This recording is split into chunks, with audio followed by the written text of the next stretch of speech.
പറഞ്ഞാൽ നമ്മുടെ ഓപ്പറേഷൻ സിന്ദൂർ നമ്മുടെ രാജ്യത്തെ രക്ഷിക്കാൻ വേണ്ടി ഓപ്പറേഷൻ സിന്ദൂർ രക്ഷിക്കാൻ പറഞ്ഞു കഴിഞ്ഞാൽ നമ്മുടെ ഒരു തിരിച്ചൊരു അറ്റാക്കിന്റെ പേരാണ് ഓപ്പറേഷൻ സിന്ദൂർ എന്ന് പറഞ്ഞ സംഭവം. എന്ന് വെച്ച് കഴിഞ്ഞാൽ പാകിസ്ഥാൻകാർ നമ്മൾ അറ്റാക്ക് ചെയ്ത സമയത്ത് നമ്മൾ തിരിച്ചൊരു അറ്റാക്ക്, അപ്പൊ അതിന്റെ ഒരു പേരാണ് ഓപ്പറേഷൻ സിന്ദൂർ. അപ്പൊ അതിനെതിരെ പറഞ്ഞാൽ നമ്മുടെ രാജ്യത്ത് തന്നെ കുറെ ആൾക്കാരുണ്ടായിരുന്നു, മനസ്സിലായില്ലേ? ഈവൻ നമ്മുടെ റിയാസ് സലീം, നമ്മുടെ ബിഗ് ബോസ് താരമായ റിയാസ് സലീം, അറിയുമല്ലോ എല്ലാവർക്കും. റിയാസിനെ അറിയാത്തതായിട്ട് ആരും ഉണ്ടാവില്ല, ഇല്ലല്ലോ, മനസ്സിലായില്ലേ? അപ്പൊ റിയാസ് സലീമൊക്കെ എന്തൊക്കെയോ ഓപ്പോസിറ്റ് എന്ന് പറഞ്ഞാൽ അതിനെതിരെ ഓപ്പറേഷൻ സിന്ദൂറിനെതിരെ എന്താ വെച്ചാൽ നമ്മുടെ ആർമി പട്ടാള സൈന്യത്തിനെതിരെ കുറച്ച് പോസ്റ്റും കാര്യങ്ങളൊക്കെ ഇട്ടിട്ടുണ്ടായിരുന്നു, അല്ലെങ്കിൽ സ്റ്റോറിയൊക്കെ ഇട്ടിട്ടുണ്ടായിരുന്നു. അങ്ങനെയാണ് ഇങ്ങനെയാണെന്നൊക്കെ പറഞ്ഞിട്ടുണ്ടായിരുന്നു. പുള്ളിക്കാരൻ അറസ്റ്റ് ചെയ്തു, ഇല്ലാട്ടല്ലേ, മനസ്സിലായില്ലേ? ആ ഒരു സമയത്ത് പുള്ളിക്കാരൻ അറസ്റ്റ് ചെയ്തു. അതിന്റെ പിന്നാലെയാണ് റിജാസ് എന്ന് പറയുന്ന ആക്ടിവിസ്റ്റ്. പുള്ളിക്കാരൻ ഞാൻ ഇപ്പോൾ ന്യൂസ് വന്നപ്പോഴാണ് കണ്ടിരിക്കുന്നില്ല, അല്ലാതെ മുമ്പൊന്നും കണ്ടിട്ടില്ല. ഇത് ഞാൻ കാര്യം പറഞ്ഞില്ല, ഇത് എന്താ ഇത് നമ്മുടെ രാജ്യത്തിനൊരു അല്ലെങ്കിൽ ഒരു പ്രശ്നം വരുമ്പോൾ നമ്മളെല്ലാവരും ഒന്നിച്ച് നിൽക്കുക വേണ്ടത്, മനസ്സിലായില്ലേ? അപ്പൊ നമ്മുടെ നാട്ടിന് അല്ലെങ്കിൽ നമ്മുടെ നാടിന് ഇവനൊരു ഉദാഹരണം പറയില്ലടല്ലേ, നമ്മുടെ നാടിനൊരു പ്രശ്നം വന്നു, തൊട്ടപ്പുറത്തെ നാട്ടിൽ നമ്മുടെ നാട്ടിൻ്റെ ഒരാളിനെ തല്ലാൻ വേണ്ടി വന്നു. അപ്പൊ നമ്മൾ അവരുടെ കൂടെ നമ്മുടെ നാട്ടുകാർ തല്ലിയാലേ വേണ്ടത്, നമ്മളെല്ലാവരും കൂടെ നിന്നിട്ട് നമ്മൾ എതിർക്കുക വേണ്ടത്, മനസ്സിലായില്ലേ? എന്ത് സംഭവിച്ചു, നമ്മൾക്ക് എന്തെങ്കിലും സംഭവിച്ചു കഴിഞ്ഞാൽ നമ്മുടെ ഈ ചുറ്റുപാടത്തുള്ള ഈ നാട്ടുകാരെ ഉണ്ടാവുള്ളൂ, മനസ്സിലായില്ലേ?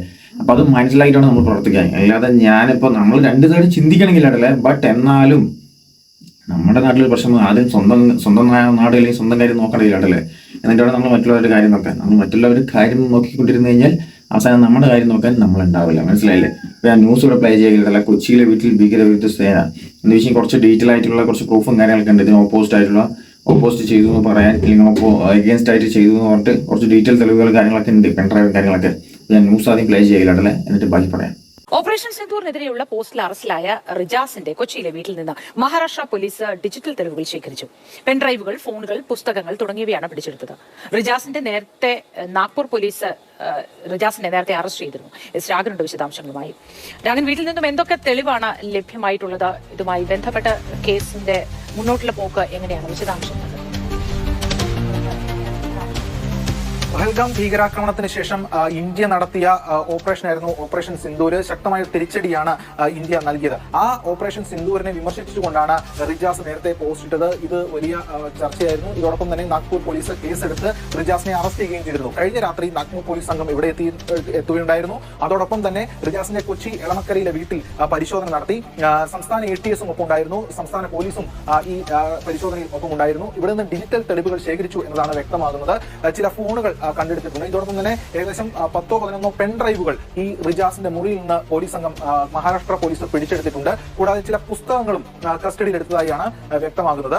ഇതുമായി ബന്ധപ്പെട്ട വിശദമായിട്ടുള്ള പരിശോധന നടത്താനാണ് മഹാരാഷ്ട്ര പോലീസിന്റെ നീക്കം എന്ന് അറിയുന്നു. മഹാരാഷ്ട്ര പോലീസ് സംഘം ഇപ്പോഴും കൊച്ചിയിൽ ക്യാമ്പ് ചെയ്യുന്നുണ്ട്. ഇതോടൊപ്പം തന്നെ ഈ പഹൽഗാം ഭീകരാക്രമണത്തിന് ശേഷം കൊച്ചിയിൽ ഈ റിജാസിന്റെ നേതൃത്വത്തിൽ ഒരു യുദ്ധവിരുദ്ധ റാലി എന്ന നിലയിൽ ഒരു പരിപാടി സംഘടിപ്പിക്കാനുള്ള നീക്കം നടത്തിയിരുന്നു. അത് പനമ്പള്ളി നഗറിലായിരുന്നു ആ നീക്കം ഉണ്ടായിരുന്നത്. ഉടൻ തന്നെ സൗത്ത് പോലീസ് ഇടപെടുകയും കസ്റ്റഡിയിൽ എടുക്കുകയും ഒക്കെ ചെയ്തിരുന്നതാണ്.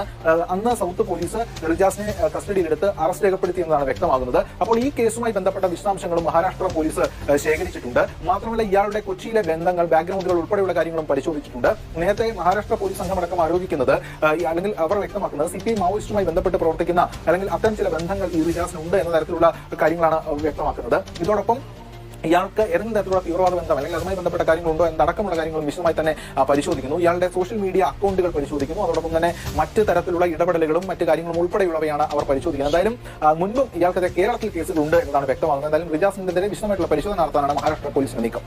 അപ്പൊ കണ്ടില്ലേ, ഇല്ലടല്ലേ, അതാണ് സംഭവം, മനസ്സിലായി? എന്ന് വെച്ചാൽ കുറച്ച് പെൻഡ്രൈവുകളും CD അല്ലെങ്കിൽ അതുപോലത്തെ ബുക്കുകളൊക്കെയാണ് പിടിച്ചെടുത്തിരിക്കുന്നത്, മഹാരാഷ്ട്ര പോലീസ് പിടിച്ചെടുത്തിരിക്കുന്നത്. ഈ ഒരു സമയത്ത് ഞാൻ പറഞ്ഞില്ല, നമ്മുടെ നാടിനൊരു പ്രശ്നം വരുന്ന സമയത്ത് നമ്മളെല്ലാവരും ഒന്നിച്ച് നിൽക്കുക വേണ്ടത്, ഇല്ലാതെ മറ്റുള്ളവരെ സപ്പോർട്ട് ചെയ്ത് നിൽക്കുക, അങ്ങനെ ചെയ്യരുത് ഒരിക്കലും.